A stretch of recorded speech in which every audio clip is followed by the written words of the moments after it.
These are the exercises for Futato chapter 17. First section, attributive demonstratives. So let's take them. Number one, hapeh, hazeh. Again, notice we have our definite agreement. These are attributives, so we're going to have agreement in gender, number, and definiteness. So number one, this mouth. Number two, hamishpacha hazot, this family. Three, ha'oyavim ha'eleh, these enemies. Number four, harosh hahu, that head. Number five, habat hahi, that daughter. Number six, ha'avadim hahim, those servants. Number seven, haTorah hazot, this law. Number eight, habein hahu, that son.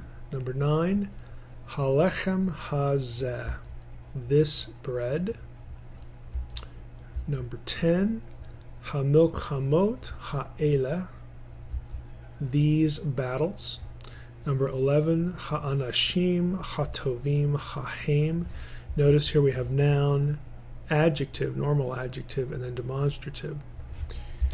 Those good men. And number 12, haregel hateme'ah hahi, that unclean foot. Second section, predicate demonstratives. Number one, ze habayit, this is the house. Now let's look at this. This, we have the demonstrative here. This, the house. Again, with predicate use, there is no definiteness. There's no definite article out here on the demonstrative. So you have to translate this predicatively. You have to supply a predicate relationship, usually the copulative verb, the to be verb. So we have this is the house. Number two, zot ha'isha, this is the woman. Number three, eleh hadevarim, these are the words. Number four, hu haderek, that is the way. In other words, we have that and the way, so we have to supply is. Number five, he hamalkut, that is the kingdom. Six, haim hasefarim, those are the scrolls or the books, however you want to translate that. Number seven, zot haaretz, this is the land. Number eight, eleh hanashim, these are the women. And number nine, ze hamelech, this is the king. Relative pronouns, section D. Number one, hamelech asher malak, the king who reigned. So here's the king, relative pronoun who, and then malak, this is the verb. Again, no prefix and no suffix, so this is a perfect form, most simple form, cal perfect, third masculine singular, he reigned. So the whole thing is the king who reigned. You wouldn't say the king who he reigned. Again, the relative pronoun in English has to be combined coherently with the verb. So number two, ha'isha asher shalacha, the woman who sent. Number three, hanevi'im asher ameru. Again, notice the plural verb form out here. So we have the prophets who said. Number four, hakesef asher babayit, the money or the silver that or which, again, just depends on what you want to choose. The money which is in the house. Number five, mekomot asher yashav, the places which he lived. Now in English, you could smooth this, either the places in which he lived, or you could translate asher as where, the places where he lived. It's up to you. Number six, hazahav asher lakach, the gold which he took, or the gold that he took.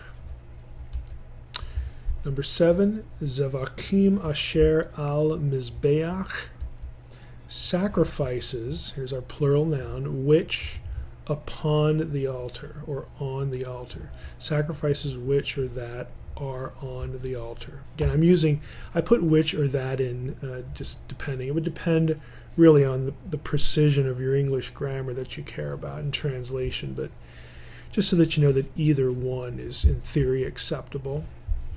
Number 8, Halechem asher akal, the bread which he ate, or that he ate. And number 9, Banim asher yazeu, sons who went out.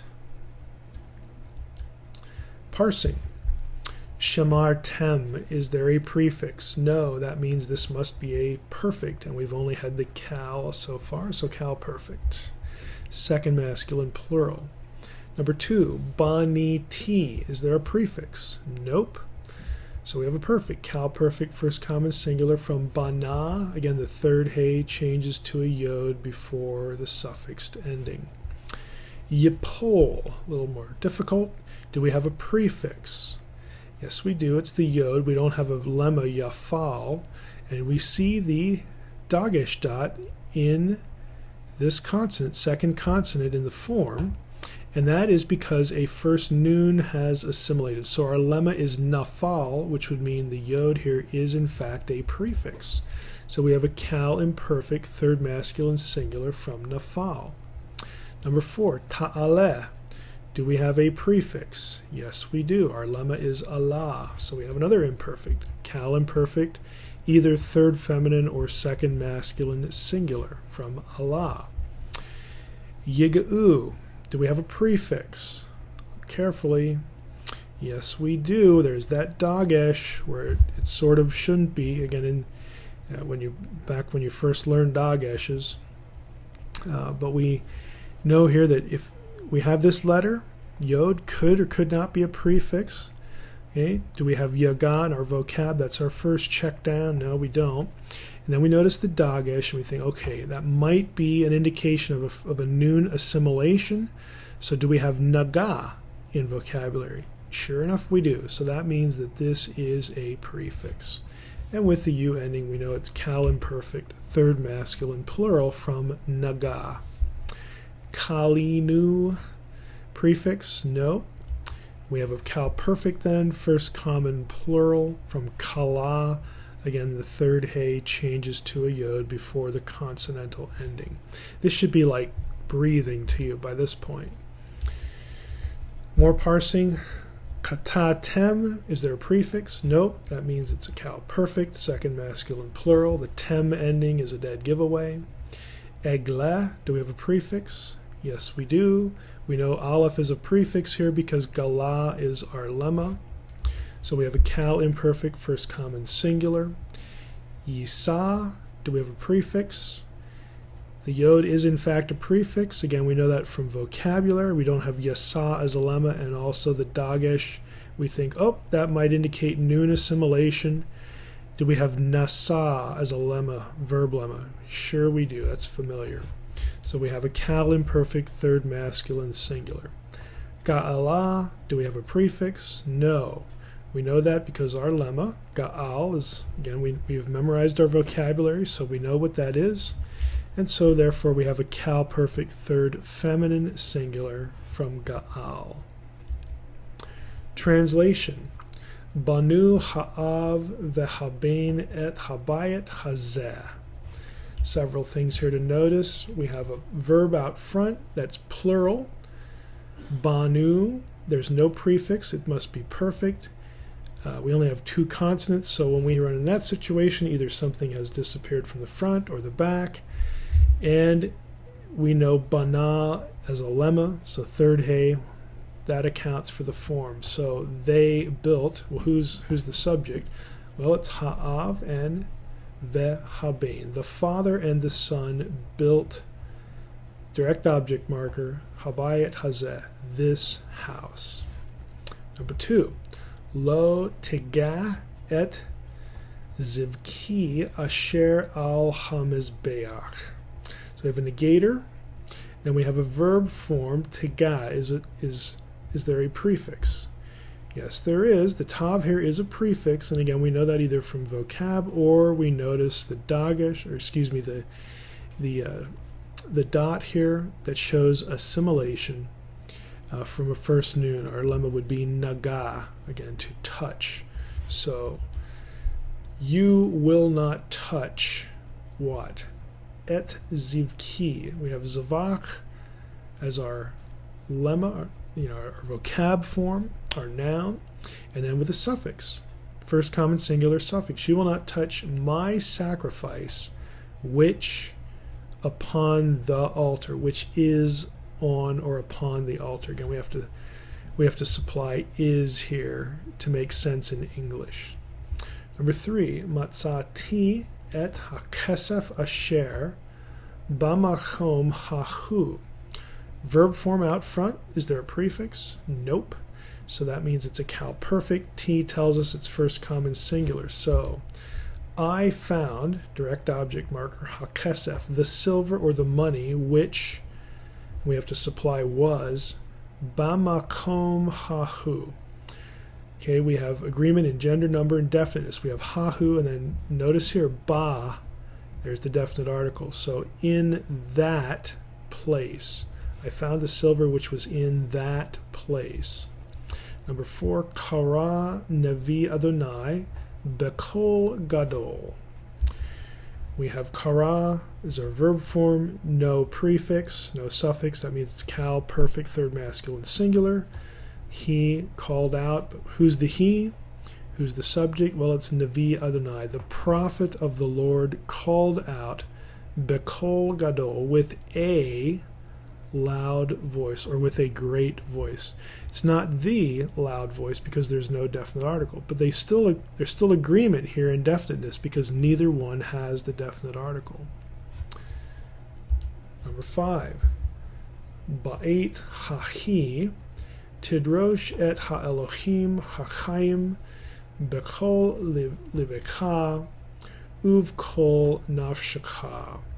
Number of things here. Let's go for the verb first. Again, a little difficulty here because we don't have our verb right up front. We have here tidrosh is the first thing we can recognize as a verb.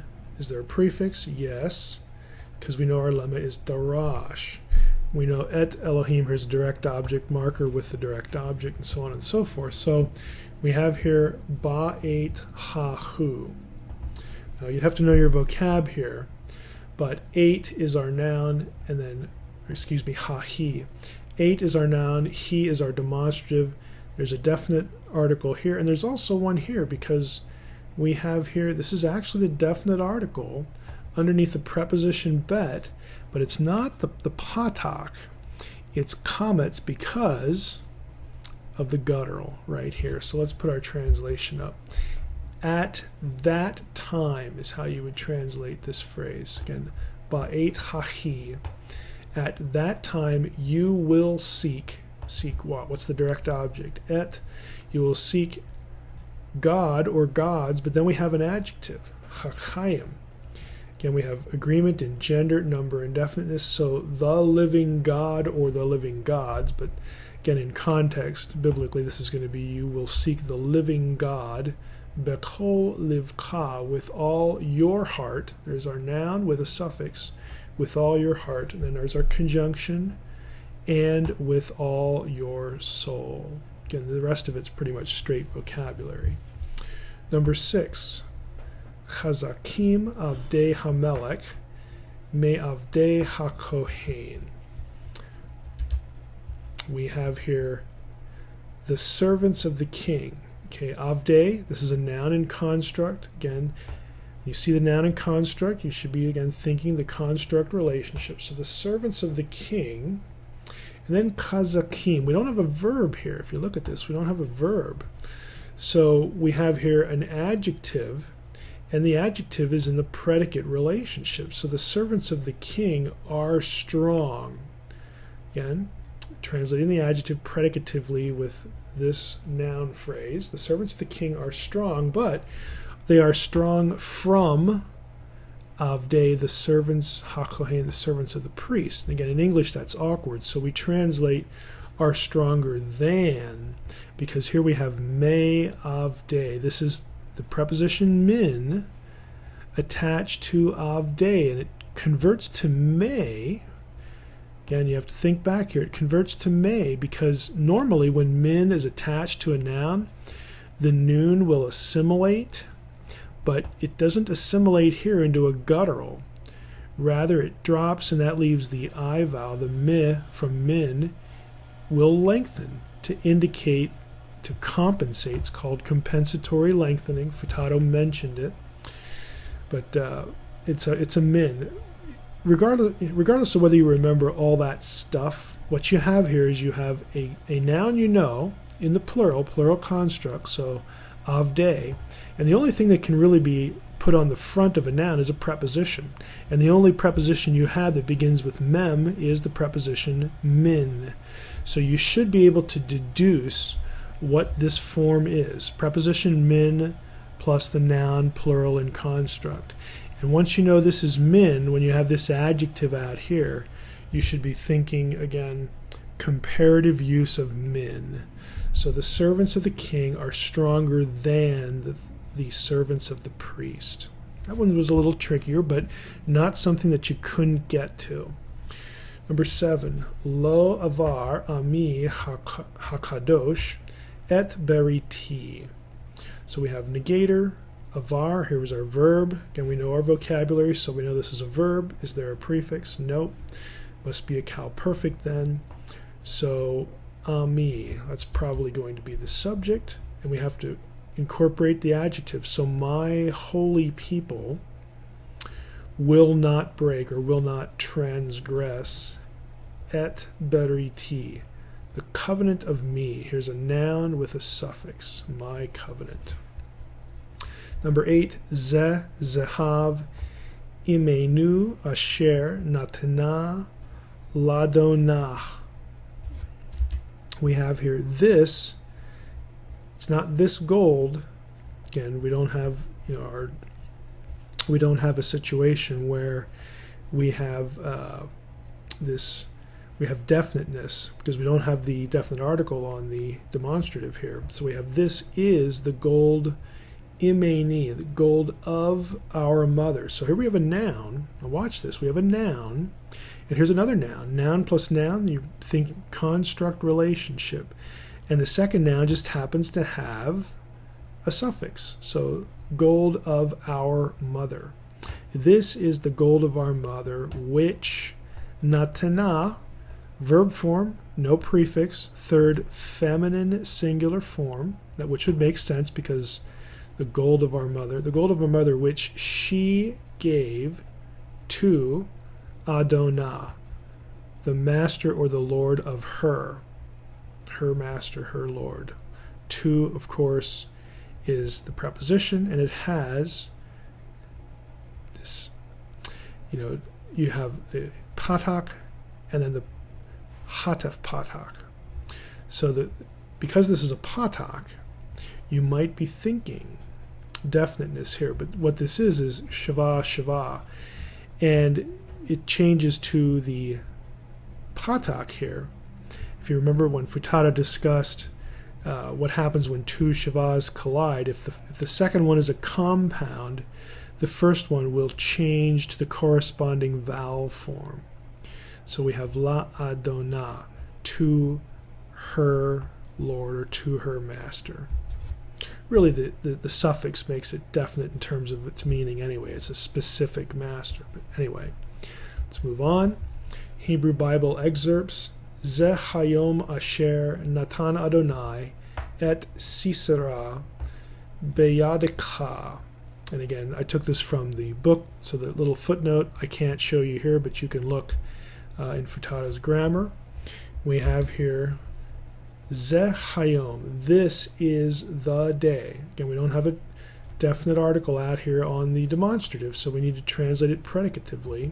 So this is the day which Natan Adonai, Verb form, no prefix, no suffix. Third masculine singular. The subject is Yahweh, the Lord, which the Lord gave. Okay, et Sisera.